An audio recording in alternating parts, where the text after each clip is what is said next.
Hello दोस्तों, आज हम बात करेंगे principles of inheritance and variation chapter के मस्ट डू पीवाईक्यूज के बारे में, जो कि आपको नहीं छोड़ के जाना चाहिए। सभी टाइप के क्वेश्चंस की आज हम बात करेंगे। पहला क्वेश्चन है the phenomenon of pleiotropism refers to. तो दोस्तों प्लियोट्रोपिज्म होता क्या है? फिनाइलकीटोन्यूरिया जिसका एक एग्जाम्पल है a single gene affecting multiple phenotypic expression. तो ये आपका सही स्टेटमेंट है कि जो सिंगल जीन है वही बहुत सारे एक्सप्रेशंस को अफेक्ट करता है। तो इसको हम कहते हैं फिनाइलकीटोन्यूरिया के एग्जाम्पल से प्लियोट्रोपिज्म। अगला क्वेश्चन है which of the following statements are correct about Klinefelter's syndrome. पहला स्टेटमेंट है this disorder was first described by Langdon Down. तो ये तो दोस्तों आपका गलत हो गया, ये तो डाउन सिंड्रोम की बात है। Such an individual has overall masculine development however the feminine development is also expressed. तो ये दोस्तों आपका सही स्टेटमेंट हो गया। इसी को हम दोस्तों गायनेकोमास्टिया भी कहते हैं। तो बी स्टेटमेंट आपका सही है। तो ए वाले तो वैसे ही चले गए, तो सी ऑप्शन आपका करेक्ट वैसे ही हो जाएगा। अगला है the affected individual is short stated. तो ये ऐसी शॉर्ट स्टेटेड वाली बात दोस्तों लाइनफेल्टर सिंड्रोम में तो नहीं होती है। Physical psychomotor and mental development is retarded, ऐसा भी दोस्तों नहीं होता है। सच इंडिविजुअल्स आर स्टेराइल, ये दोस्तों सही स्टेटमेंट है। ये जो है फर्टाइल नहीं होती, ऐसे इंडिविजुअल्स और स्टेराइल होते हैं। तो सी ऑप्शन आपका करेक्ट हो जाएगा। अगला क्वेश्चन है broad palm with single palm crease is visible in a person suffering from. तो दोस्तों सिंगल पाम क्रीज और ब्रॉड पाम कौन से सिंड्रोम में देखने को मिलता है? डाउन सिंड्रोम में। तो ए ऑप्शन आपका इसका करेक्ट हो जाएगा। आगे बढ़ते हैं which of the following symbols represents mating between relatives in human pedigree analysis. तो दोस्तों अगर आपको ये देखने को मिले तो ये दोस्तों आपको समझ जाना है कि ये मेटिंग बिटवीन रिलेटिव्स की बात हो रही है। बी ऑप्शन आपका करेक्ट हो जाएगा। ये तो आपकी नॉर्मल में मीटिंग है, यहाँ पर अफेक्टेड इंडिविजुअल दिखाए गए हैं। अगला क्वेश्चन है the frequency of recombination between gene pairs on same chromosome as a measure of distance between genes to map their position on chromosome was first used by. तो दोस्तों जीन मैपिंग किसने दी थी? थॉमस मॉर्गन के student थे Alfred Sturtevant, तो उनने ये दी थी। साइंटिस्ट के बारे में दोस्तों आपको पूरी जानकारी होनी चाहिए। अगला क्वेश्चन है XO type of sex determination can be found in. तो दोस्तों एक्सोटाइप किसी में देखने को मिलता है? ग्रास हॉपर्स में दोस्तों आपको ये देखने को मिलता है। बर्ड्स में दोस्तों आपको ये ध्यान में रखना है ZW टाइप मिलता है। मंकीज़ में दोस्तों नॉर्मल होता है, और ड्रोसोफिला में दोस्तों जैसा ह्यूमन में होता है वैसे ही होता है, मेल हेट्रोगैमिटी होती है। आगे बढ़ते हैं Mendel studied 7 pairs of contrasting traits in pea plants and propose laws of inheritance. तो ये दोस्तों सही से स्टेटमेंट है कि जो 7 कैरेक्टर्स उन्होंने स्टडी किए थे और लॉज ऑफ इनहेरिटेंस अपने दिए थे, 3 लॉज जो दिए थे। अगला क्वेश्चन है 7 कैरेक्टर्स है examined by Mendel in his experiment on P plants were seed shape and colour, flower colour, pot shape and colour, flower position and stem height. तो ये दोस्तों ये भी आपका सही स्टेटमेंट है। यहाँ पर 7 गिना दिए गए हैं। तो ए और बी दोनों सही है। तो statement 1 and 2 are both are correct. तो बी स्टेटमेंट आपका सही हो जाएगा। आगे बढ़ते हैं which of the following occurs due to the presence of autosome linked dominant trait. तो दोस्तों हीमोफीलिया में क्या होता है? ऑटोजोम लिंक्ड डोमिनेंट तो नहीं होता इसमें, तो आपका एक्स लिंक्ड आपका जो ये रिसेसिव डिसऑर्डर होता है। थैलेसीमिया दोस्तों एक क्वांटिटेटिव डिसऑर्डर है जो कि आपका दोस्तों ऑटोजोमल रिसेसिव होता है। सिकल सेल एनीमिया भी दोस्तों आप जानते हैं ऑटोजोमल रिसेसिव होता है। मायोटोनिक डिस्ट्रॉफी ये दोस्तों आपका ये जो डिसऑर्डर है ये दोस्तों आपका होता है ऑटोजोम लिंक्ड डोमिनेंट ट्रेट की वजह से। तो ये डी ऑप्शन आपका करेक्ट हो जाएगा, ये आपको ध्यान में रखना है। अगला क्वेश्चन है assertion reason Mendel's law of independent assortment does not hold good for the genes that are located closely on the same chromosome. तो ये दोस्तों सही स्टेटमेंट है। इन जो एक ही क्रोमोजोम पर बहुत ही क्लोजली जो लोकेटेड है उनके ऊपर ये जो इंडिपेंडेंट असॉर्टमेंट वाले जो लॉज हैं वो सही नहीं होते। दूसरा है closely located genes assort independently. तो ये दोस्तों गलत स्टेटमेंट हो जाएगा, रिकॉम्बिनेशन होता है उनके बीच में। तो A is correct but R is not correct. अगला क्वेश्चन है दोस्तों if a colour blind female marries a man whose mother was also colour blind what are the chances of her progeny having colour blindness. तो दोस्तों colour blind female का मतलब क्या है?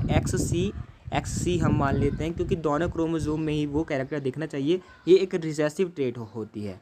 तो XCY आपका क्या है? एक मेल है जो कि कलर ब्लाइंडनेस है। तो आप XC और XY ऐसे आप क्रॉस कर सकते हैं।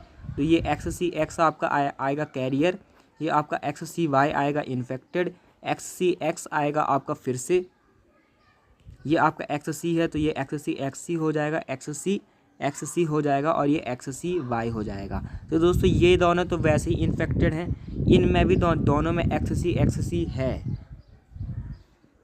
तो मतलब ये सारे जो हैं दोस्तों आपके क्या हैं, कलर ब्लाइंड है। तो डी ऑप्शन आपका करेक्ट हो जाएगा। अगर मदर कलर ब्लाइंड है तो दोस्तों उससे जो X क्रोमोसोम मिला होगा तो उसका जो सन है वो, ये श्योर बात है कि वो भी कलर ब्लाइंड हो जाएगा। तो कलर ब्लाइंड और कलर ब्लाइंड की जब मीटिंग होगी तो सब कलर ब्लाइंड ही होंगे।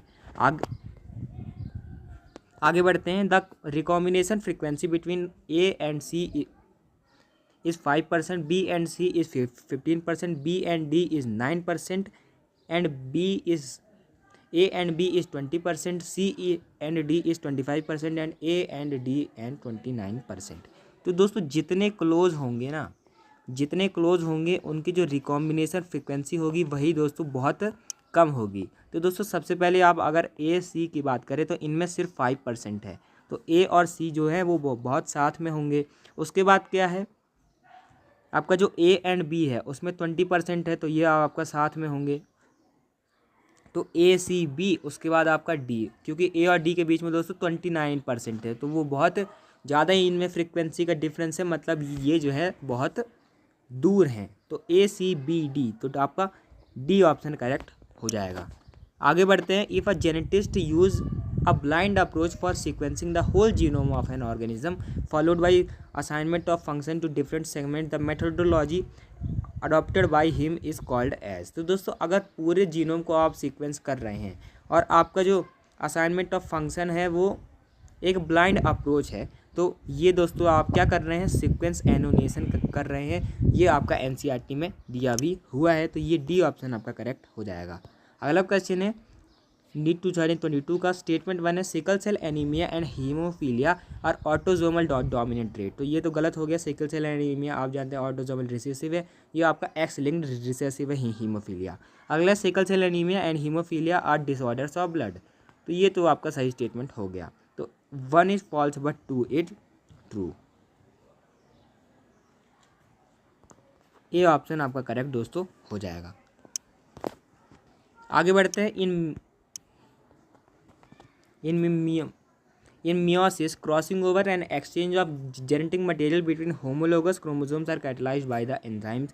तो दोस्तों जब पैचिटिन स्टेज में ये क्रॉसिंग ओवर होता है तो आपने पढ़ा होगा सेल साइकिल वाले चैप्टर में है कि ये रिकॉम्बिनेज जो दोस्तों आपका एंजाइम होता है उससे ये होता है। तो C ऑप्शन आपका करेक्ट हो जाएगा।